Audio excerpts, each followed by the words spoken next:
My parents are both Korean nationals, and don't worry, I was here before the Korean invasion happened. And all I can say is that I may have a face of Korean, but I'm a Filipino by heart.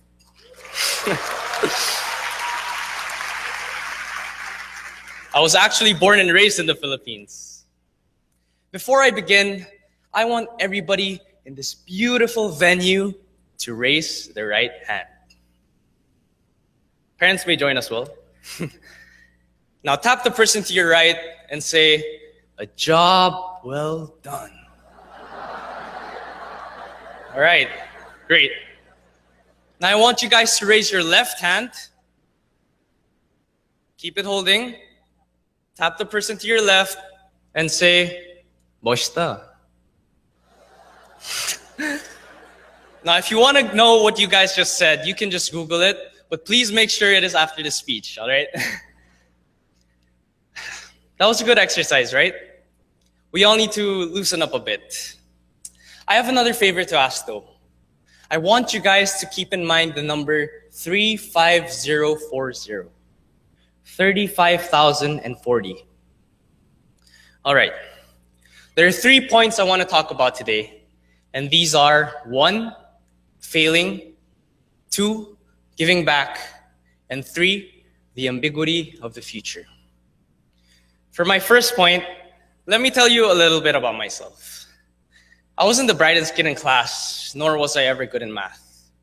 I also never had the typical Asian parents. I played UAAP football during my first year. I was playing professional football in the UFL during my second year. I was very active in organizations and student governments during my third year, and I had a little stint in the DLSU judo team during my fourth year. And currently, I'm preparing for a mixed martial arts fight this December. Thank you. I had a lot on my plate, but this was all because I was very blessed to be born with an amazing talent. The talent of cramming. And I believe 80% of us here are crammers by nature. Just kidding, 99% of us are. Which makes us all very talented indeed. To prove my point, which I believe many of us here can relate to, I had to write a paper with 3 of my fellow group mates where one decided to hide behind the bushes. Freeloader, excuse me. So it's just the 2 of us. And we made a paper with more than 200 pages in just 3 days. Which of course we never slept in any of those days, typical here in DLSU. Then, at the last few minutes before deadline, we submitted the paper. Then we waited. And then our professor came to us and said, "This is the best paper I have ever seen. I wish I can give you more than a 4.0 talaga." And that, my friends, did not happen. It was the exact opposite. We eventually got a low score, and we didn't do that well in the quizzes as well. I sometimes felt like I'm not as good as my peers, nor my classmates.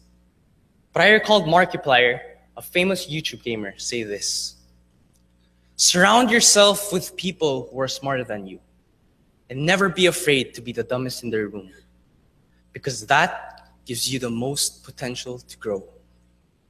Studying is a talent. Some of us are equipped with it, and some of us are not.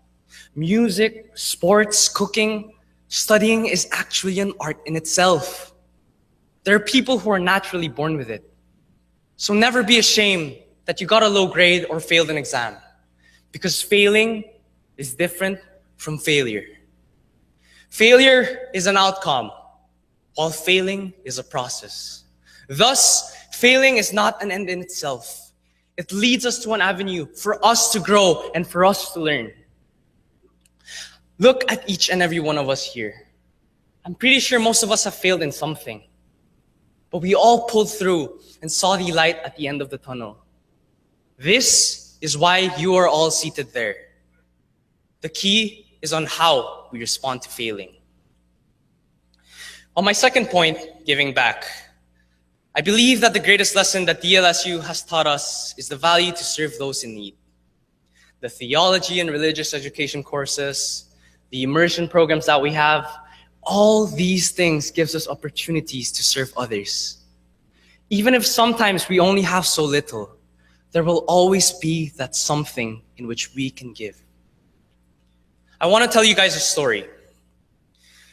I was lucky enough to go to an international school, but the 2008 financial crisis hit our family very hard. There were times where we had brownouts because we couldn't pay for the electricity bill. We were planning to move house, school, and even sell some of our properties. For a few years, this was happening.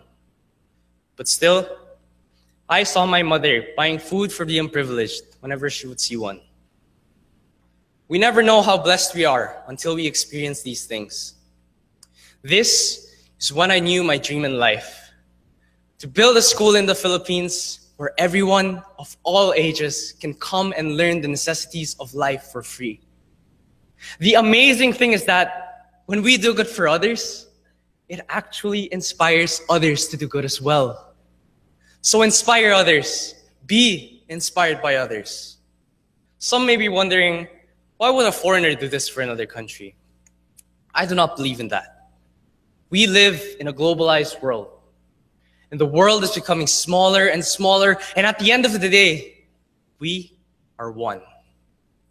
Thank you, De La Salle, for the opportunities that you have given us.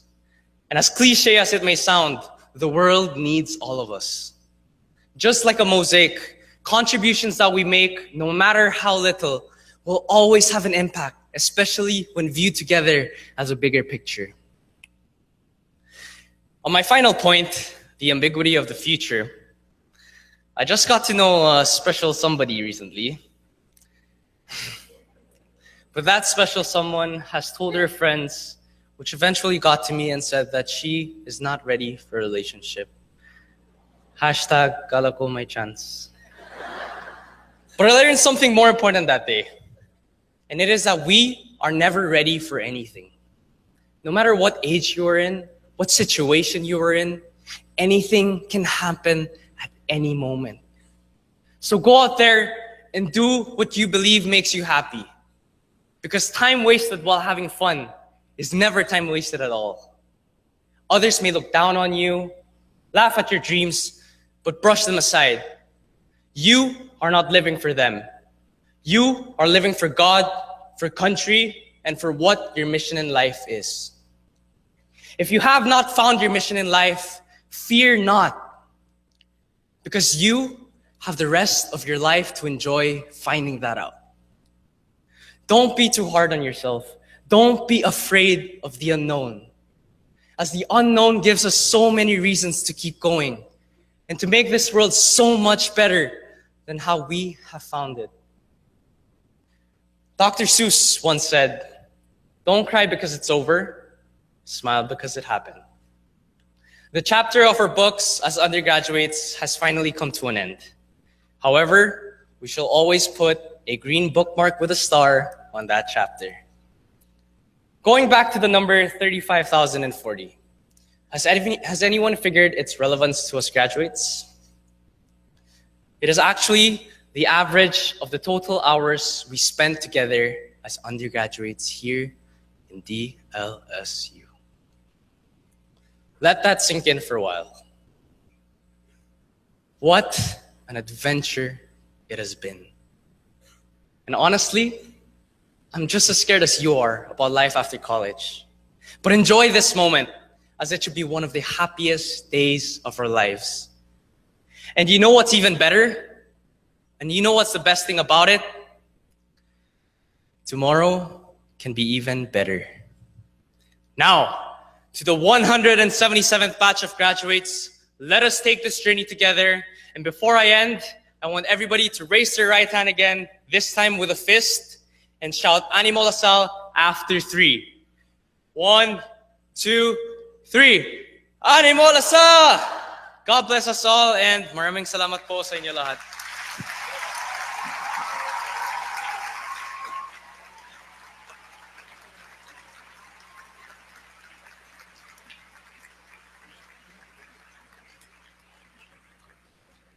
Thank you, Mr. Hong.